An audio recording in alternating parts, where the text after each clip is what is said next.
আমি আর মহারাজ আজকে নাটো এসেছি এক পেশেন্টকে ব্লাড ডোনেট করার জন্য। মহারাজের এবার সেকেন্ড টাইম ব্লাড ডোনেট করা, বাট আমি কখনো ব্লাড ডোনেট করি নাই, কারণ আমি ভীষণই ভয় পাই। ইভেন আজ পর্যন্ত আমি আমার ব্লাড গ্রুপটাও ঠিক মতো টেস্ট করে দেখি নাই আমার ব্লাড গ্রুপটা কি। মহারাজের রিপোর্টটা আমাদের হাতে চলে আসলো, তো আমরা বলতেছি ব্লাড গ্রুপটা পজিটিভ, তাহলে ওগুলো কেন নেগেটিভ আসলো? তো ব্লাড পেশেন্টের রিলেটিভস এর হাতে বুঝিয়ে দিয়ে আমরা ছুটলাম এবার শহরের দিকে। সামনে আসছে কুরবানি, তো দেখলাম বেলে 50% ডিসকাউন্ট, যার কারণে এই সুযোগটার হাত ছাড়া করতে চাইলাম না। অ্যাকচুয়ালি আমি পাঞ্জাবি চুজ করার জন্য বেলে ঢুকেছিলাম, কিন্তু ভিতরে ঢুকে দেখি ক্যাটাগরি ওয়াইজ ডিসকাউন্ট দিচ্ছে। শার্ট অ্যান্ড টি শার্টে দিচ্ছে 30% অ্যান্ড পাঞ্জাবিতে দিচ্ছে 20%। আর এখানে পাঞ্জাবির কোয়ালিটিগুলো খুব একটা ভালো লাগলো না আমার। কি আর বলবো ভাই, অ্যাকচুয়ালি আমি মার্কেট করতে গেলে কিনা কম ঘুরতে বেশি ভালো লাগে। এক পর্যায়ে যখন কোনোটাই পছন্দ হচ্ছিল না, তারপরে চলে আসলাম ট্রয়। আমি কোনো জিনিস কিনতে গেলে অনেকগুলো দোকান ঘুরে ঘুরে পছন্দ করে তারপরে কিনি। যে জিনিসটা কিনবো সেই জিনিসটা যদি মনের মধ্যে না হয়, তাহলে কিন্তু মনের মধ্যে সারাক্ষণ খুটখুট করতেই থাকে। কিনবো যখন তখন 10-5টা দেখে শুনে তারপরে না হয় একটাই কিনবো। তো ট্রয় এসে পাঞ্জাবির কোয়ালিটি গুলো দেখে আমার প্রায় সবগুলো পাঞ্জাবি পছন্দ হয়ে গেছে। তার মধ্যে one of the best colour ছিল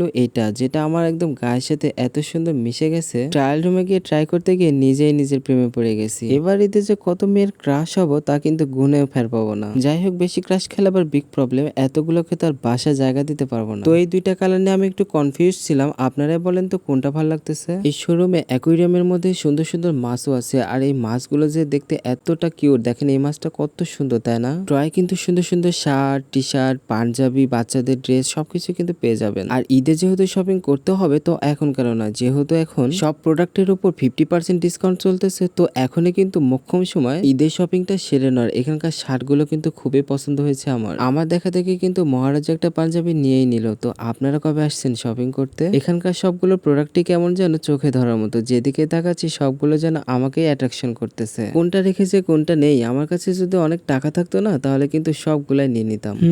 যদি এক বস্তা টাকা পয়সা পাইতাম, তাহলে কিন্তু ইচ্ছা মতো শপিং করতে পারতাম, তাহলে কিন্তু আর একটা টাকা নিয়েও এত টেনশন করতে হইতো না। কি যে পোড়া কপাল আমার, কোনোদিন এক বস্তা টাকাও পয়সা পাওয়া হইব না, আর মনের মতো শপিংও করা হইব না। তো আজকে এখানেই বিদায় নেই, নেক্সট ভিডিও আসা পর্যন্ত সকলে ভালো থাকবেন। আজকে এখানেই বিদায় নিলাম, টাটা, গুড বাই।